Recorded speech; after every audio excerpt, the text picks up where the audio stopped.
Hoje nós vamos falar um pouquinho de como criar um projeto para o sistema em si que você vai fazer. Normalmente, a gente desmembra o nosso sistema, o nosso programinha, em vários pequenos componentes. São os módulos lá que você precisa desenvolver. Em geral, inclusive, pessoas distintas trabalham cada uma no módulo e etc. E por enquanto, a gente estava fazendo nossos programas monolíticos aqui, ó. Por exemplo, esse programa para mexer com lista encadeada, a gente tinha a função main aqui no final, tinha todas as funções implementadas e tinha os tipos novos que a gente criou, tudo num arquivo só.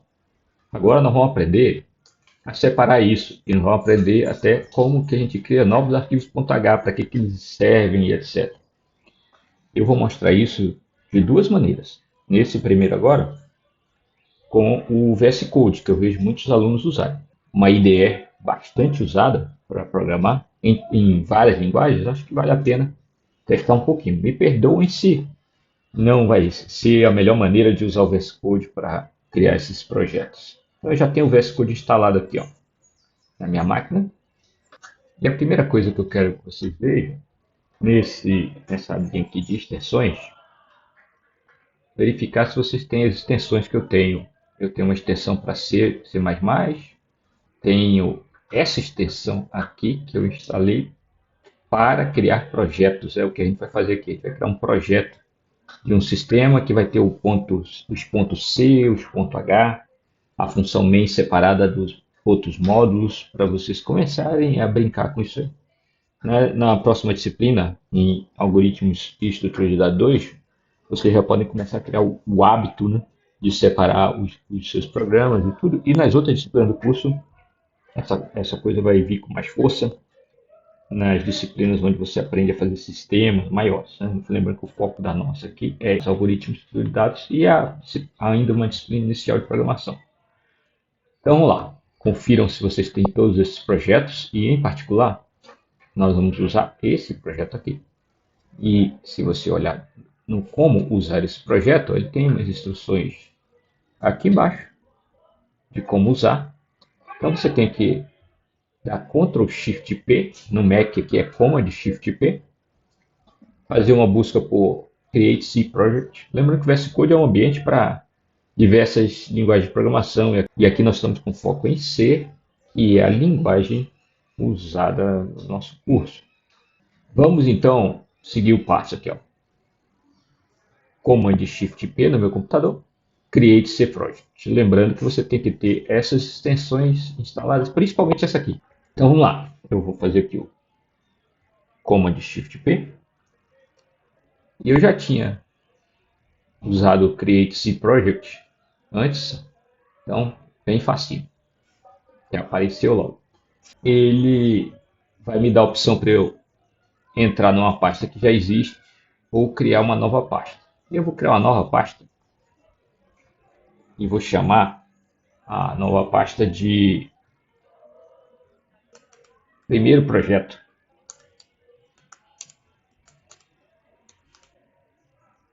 Vou criar. Abrir. Pronto. Agora vamos ver aqui como ficou. Ele criou para mim meu primeiro projeto. O projeto ele inclui os seus programas fonte, que a gente chama, que estão aqui no SRC, que nós vamos criar, e no include, e inclui o Makefile, que é um orquestrador da compilação do seu programa. Então, os vários arquivos fontes vão ser compilados para gerar o nosso executável, e quem dá essas instruções é o Makefile. E essa extensão do VS Code já gera o Makefile automaticamente para a gente.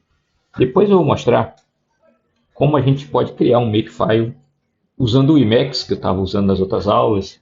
Você escreve o Makefile, para vocês entenderem até um pouquinho dos comandos que tem lá. Vou usar comandos bem básicos do Makefile. Fica facinho de entender como é que gera um Makefile. Quando você quiser um Makefile mais sofisticado do que o que eu vou ensinar, você pode dar uma olhada nesse aqui mesmo, que ele é bem sofisticado. Aqui, ó. O Makefile tem toda uma linguagem para compilar programas, inclusive não só em C. Tanto que criar Makefile para qualquer linguagem de programação, porque ele é um instrutor de como você tem que gerar, instalar, gerar o seu programa. Aqui, ó. Então, ele diz coisas como qual compilador que a gente vai usar, quais são as flags de compilação. Aqui, por exemplo, está dizendo que é para compilar com "-g", mas eu posso colocar aqui "-o2". "-g" é compilar para ter debug. Vou deixar aqui o padrão. E "-o2" é para gerar um programa que executa mais rápido e quando você põe "-g", o seu programa fica com marcações para facilitar a depuração do código.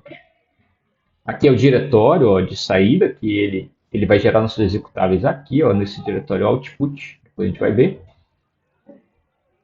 Por enquanto não temos nada nele, ó. E ele já gera aqui um arquivo chamado main.c. Nós vamos alterar o nome desse arquivo e vamos olhar aqui no Makefile. Deve ter até um jeito mais inteligente de fazer isso, mas eu vou alterar aqui. No lugar de main.c, vamos chamar de listas, o teste. Esse vai ser o nosso nome do executável aqui. Tá? Se estivesse no Windows, eu ia trocar o main aqui para testlistas.exe. Testlistas.exe. Lembrando que no Windows a convenção é que os programas executáveis a gente põe essa extensão exe. No Mac e nos outros sistemas não precisa disso. Agora eu vou alterar aqui também, lógico. Vou alterar aqui, ó, rename.c. Mesmo nome do executável aqui, ó, testlistas, certo? E quando eu for gerar meu executável, ele vai gerar lá.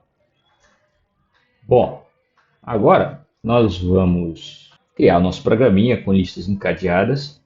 Eu vou fazer uma coisa aqui, ó. No SRC, eu clico aqui e faço New File. Então, cliquei aqui, ó, marquei aqui e deu New File. E aqui eu vou criar um arquivo .c, que é onde estão as nossas funções de listas encadeadas. Vou chamar de listas.c. Da onde eu vou tirar o list.c? Vou pegar aquele código da nossa aula de listas encadeadas aqui, ó, e vou copiar todinho para a gente depois tirar só o que interessa. Já vou tirar a função main. Vamos dizer aqui, ó. O que a gente escreveu na main, lá no VS Code, vai ficar nesse arquivo aqui, ó. Então vou trocar essa main aqui, essa função main, pela nossa nova função main. Note que ele já tinha criado uma função main por default nesse projeto. Eu poderia começar a escrever um programa a partir daqui, apagar esse hello world, etc. E ele tinha deixado já por default com os parâmetros que a gente viu nas últimas aulas, né? argc, argv. E eu vou trocar. Aquela que cria lá listas encadeadas, ó, cria lista, inserir na lista 1 e mostrar. Basicamente vai mostrar dado da lista. Mas notem que eu não vou escrever o código aqui de listas, não. Eu vou fazer só um include para o nosso módulo novo, que vai estar assim, ó, no diretório include, porque eu estou aqui no diretório src. Então, ponto volta para o diretório de cima, que é o diretório do meu projeto. Ponto barra include entra nesse diretório. Vamos lá, barra. E agora eu vou escrever lista.h. Detalhe aqui, ó, include entre aspas. O include com menor maior vai para o diretório padrão dos includes que está configurado no seu ambiente. Então, os includes stdio.h, stdlib.h, string.h, todos aqueles que a gente usava até agora, eles ficam no diretório que eu busco automaticamente. O ambiente está configurado para buscar já lá automaticamente onde é que estão esses arquivos.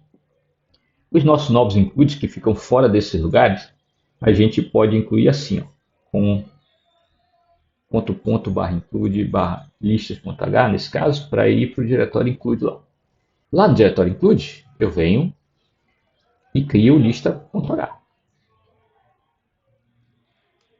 Agora vamos povoar, deixa eu entrar aqui, está aqui o nosso listas.h. Vamos povoar nosso listas.h e o nosso listas.c. No listas.h, nós vamos copiar apenas, nós vamos colocar apenas o que a gente chama de definição dos dados e os cabeçalhos das funções. Então eu vou copiar tudinho aqui e vou mostrar para você o que vai sobrar lá. Eu copiei o programa todo aqui, ó, mas vou apagar. A função main não existe mais aqui no ponto H. No ponto H só fica o que a gente chama de cabeçalho das funções. Então não fica o código todo das funções. Você põe só essa primeira linha aqui, ponto vírgula. Pronto. No nosso programinha, tínhamos 4 funções básicas que manipulavam listas encadeadas. E o nosso listas.h vai ter o cabeçalho de cada uma delas. Esse cabeçalho basicamente me diz qual é o tipo de retorno da função, quais são os parâmetros que ela recebe e o nome da função, obviamente. Ok? As 4 funções. Além disso, eu vou deixar no ponto H a definição do tipo nó e do tipo lista. Definição de novos tipos de dados que o módulo vai criar ficam no ponto H. E os cabeçalhos das nossas funções que indicam tipo de retorno, nome da função e os parâmetros ficam também no ponto H. Notem que basicamente o cabeçalho é aquela primeira linha da função, só que ao invés de você abrir a chave e colocar o código, você termina com ponto vírgula. Além disso, nos ponto H, a gente inclui uma linhazinha aqui, if ndef. Aí você dá um nome que, em geral, eu coloco assim, ó, listas. Quase todos os programadores do mundo vão fazer isso.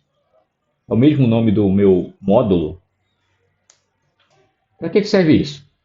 Esse if ndef diz o seguinte, ó, se esse símbolo listas h não estiver definido, ele entra aqui. Aí a primeira coisa que eu faço é define listas h.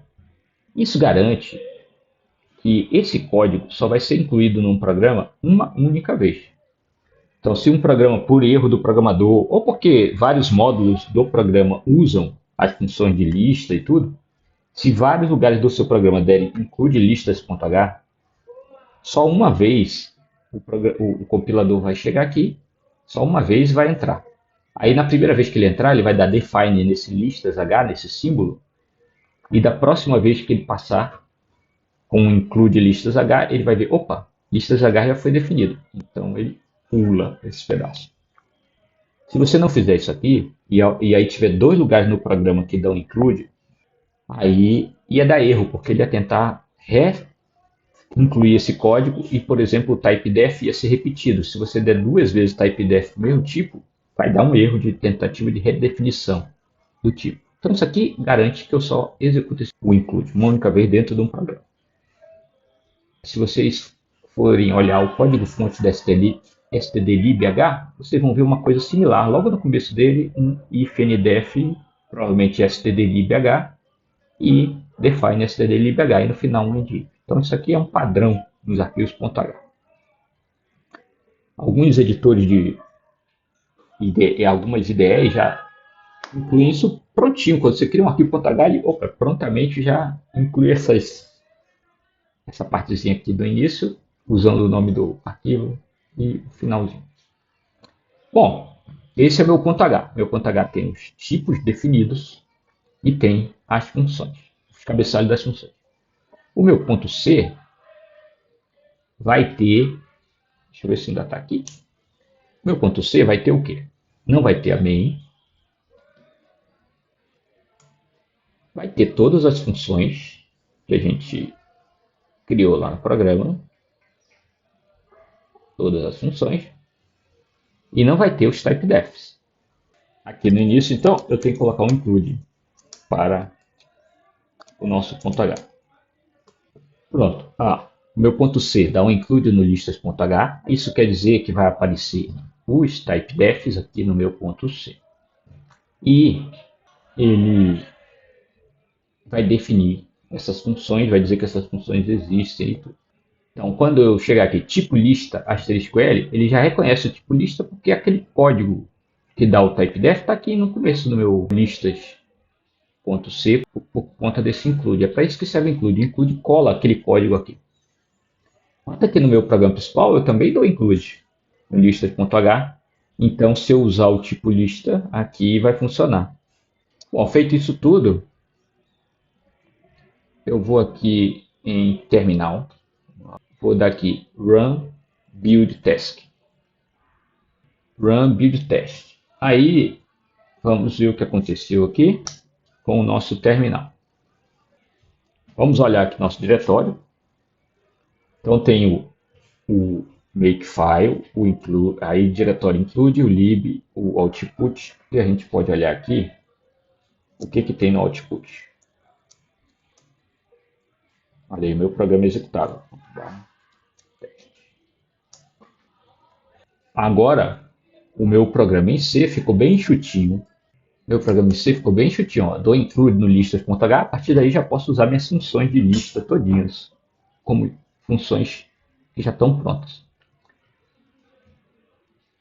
Eu podia ter pedido para algum programador fazer o meu listas.h, aí o programador me entrega o listas.h bonitinho e o listas.c também. E com isso eu posso só, a partir de agora, só dar include aqui no meu módulo de listas e chamar as funções de listas a hora que quiser. Isso permite que a gente organize melhor nossos códigos. Tá? Então, por exemplo, se eu tivesse um outro código com matrizes para eu usar nesse mesmo programa, com um monte de funções que manipulam matrizes, aquelas funções que a gente aprendeu, verifica se é identidade, faz a transposta, soma uma com a outra, multiplica e etc, etc. Eu podia colocar todas as funções de matrizes num arquivo chamado matrizes.c, por exemplo, faria um cabeçalho para cada função no matrizes.h, os typedefs colocaria todos lá, e no meu programa principal só daria include no matrizes.h e passaria a usar minha função de matriz. Então isso organiza melhor nosso código, permite que a gente separe as coisas, isole melhor cada tipo de tarefa dentro do desenvolvimento do sistema. Esse arquivinho, chamado listas.c, eu posso dar um nome para ele, que ele é um meu módulo de listas encadeadas.